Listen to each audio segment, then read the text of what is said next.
நல்லுள்ளத்தார் அனைவருக்கும் நலம் நிறைந்த வாழ்த்துகளும் வணக்கங்களும். செவ்வாயின் வாயிலுக்கு உங்கள் ஒவ்வொருவரையும் அன்புடன் வரவேற்கிறேன். பொதுவாகவே பெரியவங்க சொல்லுவாங்க, கோயில் இல்லாத ஊரில் குடியிருக்க வேண்டாம். கோயில் எதற்கு? கடவுளை அங்கே இருக்கிறார் என்று, கோவிலில் இருக்கிறார் என்று நம்புகிறோம். கடவுளிடம் போய் வேண்டிக் கொள்கிறோம். தேவையானவற்றை சொல்லுகின்றோம். செய்த பாவங்களுக்கு மன்னிப்பு கேட்கிறோம். கடவுள் நமக்கு கொடுத்ததாக எண்ணுகின்ற, நம்புகின்ற அத்தனை காரியங்களுக்கும் நன்றி செலுத்துகின்றோம். இப்படி சொல்லிக்கொண்டே போகலாம் கோவிலின் பயன்பாட்டை. ஆனால் திருவிவிலியம் என்ன சொல்லுது அப்படின்னா, கடவுளின் கோவில் தூயது, நீங்களே அதன் கோவில். நீங்கள் தான் அந்த கோயில்.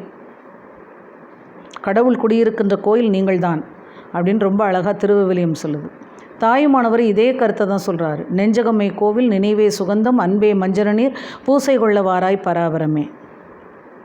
என்னுடைய உள்ளம்தான் கோவில், என்னுடைய நினைவுகள் தான் வாசனை பொருட்கள், நான் உன் மீது கொண்டிருக்கின்ற அன்புதான் உன்னை நீராட்டுவதற்குரிய மஞ்சள் நீர்.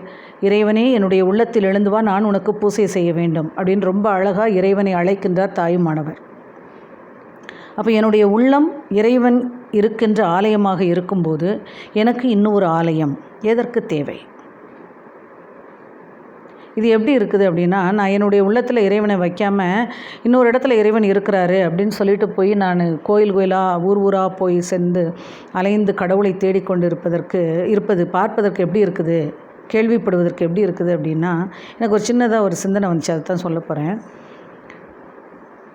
பார்த்து அழகாக நிறைய விலை உயர்ந்த பொருட்களை கொண்டு மற்றவங்கெல்லாம் ரோட்டில் போகிறவங்க வரவங்க, தெருவில் போகிறவங்க வரவங்க எல்லாரும் பார்த்து பொறாமைப்படுகின்ற அளவிற்கு அழகான ஒரு வீட்டை சொந்தமாக கட்டிவிட்டு அதை பூட்டி சாவியை கையில் வச்சுக்கிட்டு என்ன செய்கிறோம்? வாடகை வீடு ஒன்று எடுத்து அதிகமான வாடகையும் கொடுத்து ஒன்றுக்குமே ஆகாத ஒரு இடத்துல போய் உட்காந்துக்கிட்டு அந்த வாடகை வீட்டில் நம்ம வாழ்ந்தோன்னு வச்சுக்கோங்களேன், அதுவும் இதுவும் ஒன்று தான் அப்படின்னு எனக்கு ஒரு நாள் தோணுச்சு. சரி, எதுக்காக நான் அப்படி வாடகை வீட்டுக்கு போகணும்? கோவிலுக்கு நான் ஏன் போகணும்? ஏன் என்னுடைய உள்ளத்தில் தான் கடவுள் இருக்கிறாரு, நான் கடவுளை என்னுடைய உள்ளத்தில் நான் வச்சு கும்பிடலாமே அப்படின்னா ஏன் என்னால் முடியலை அப்படின்னா, அதற்கு ஒரு சின்னதான ஒரு பதில் ஒரு பெரியவங்க சொல்லி நான் கேட்டேன். என்ன அப்படின்னா, இந்த மனித சதை இருக்குது பார்த்திங்களா, அது ரொம்ப ரொம்ப பலவீனமானது. எப்பொழுதெல்லாம் வாய்ப்பு கிடைக்கிறதோ அப்பொழுதெல்லாம் தவறுகளை செய்யும். வாய்ப்பு கிடைக்கின்ற நேரத்தில் எல்லாம் பொய் சொல்லும், திருடும், தேவையில்லாததை பார்க்கும், தேவையில்லாததை கேட்கும், தேவையில்லாத இடத்துக்கு போகும், தேவையில்லாத காரியங்களை செய்யும், தேவையில்லாத சிந்தனைகளை வளர்த்து கொள்ளும். இப்படி எல்லாத்தையும் செய்யும். எது அப்படின்னா இந்த பலவீனமான சதை. அப்படின்னா இந்த பலவீனமான சதை மூடி இருக்கின்ற இந்த உள்ளத்துக்குள்ளே எழுந்தரில் கடவுள் எப்படி வருவார்? வரமாட்டார். அதனால தான் உணர்வே அற்ற, உணர்வுள்ள இந்த சதையினால் சதைக்குள் இருக்கின்ற உள்ளத்திற்குள் எழுந்திரள முடியாமல் கடவுள் என்ன செய்கிறாரு அப்படின்னா, உணர்வுகளே இல்லாத கல் மண் செங்கலால் கட்டப்பட்டு இருக்கின்ற ஆலயத்தில், கோவில் போய் என்ன செய்கிறாரு? குடியிருக்கிறார். இது எதுக்கு சமம்? சொந்தமாக வீடு கட்டி அந்த வீட்டில் நாம் குடியிருக்காமல் அதை பூட்டி கையில் சாவியை வச்சுக்கிட்டு வாடகை வீட்டில் போய் நம்ம இருக்கிறதுக்கு தான் சமம். சரி, நான் கோயிலுக்கே போக மாட்டேன், நான் அந்த சாமி இருக்குங்கிறதையே நம்பலை, எனக்கு அது தேவையே கிடையாது அப்படின்னு சொல்கிறவங்களுக்கு இது பொருந்தும். ஏன் அப்படின்னா, எனக்கு ஒரு பிரச்சனை, நான் கோயிலுக்கு போக மாட்டேன்னு வச்சுக்கோங்களேன், சாமி இல்லைன்னு நான் நினைக்கிறேன். நான் எனக்கு ஒரு பிரச்சனை, நான் என்ன பண்ணுறேன் அப்படின்னா, என்னால் அதுக்கு தீர்வு கண்டுபிடிக்க முடியல. நான் என்ன செய்கிறேன்? பக்கத்தில் ஒருத்தட்ட போய் யோசனை கேட்கேன். அதுவும் இதே போலத்தான், சொந்த வீடை வச்சுட்டு வாடகை வீட்டில் போய் இருக்கிற மாதிரி தான். ஏன் அப்படின்னா, தீதும் நன்றும் பிறர் தர வாரா.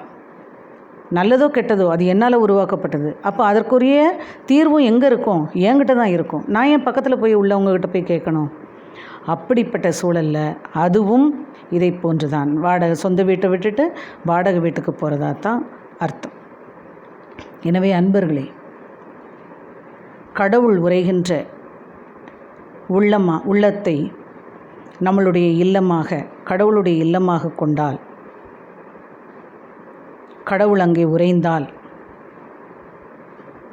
ஒரு வீட்டில் 10 பேர் இருக்காங்கன்னு வச்சுக்கோங்களேன், அந்த 10 பேருடைய உள்ளத்துலேயும் கடவுள் இருந்தார் அப்படின்னா அந்த வீடு எப்படி இருக்கும்னு யோசிச்சு பாருங்கள். சொர்க்கம் மாதிரி இருக்கும் இல்லையா? விண்ணுலகம் என்று ஒன்று அவர்களுக்கு தேவையே கிடையாது. வீட்டிலேயே, நாம் இருக்கின்ற இடத்திலேயே விண்ணுலகத்தின் பயன்களை எல்லாம் அடைந்து விடலாம். அப்படிப்பட்ட வாழ்க்கையை வாழ வேண்டுமென்றால் நம்மளுடைய உள்ளத்தை கோவிலாக கொள்ள வேண்டும். அங்கே இறைவனை வைத்து வழிபட வேண்டும். வளமும் நலமும் பெற்று வாழ வேண்டும். நன்றி.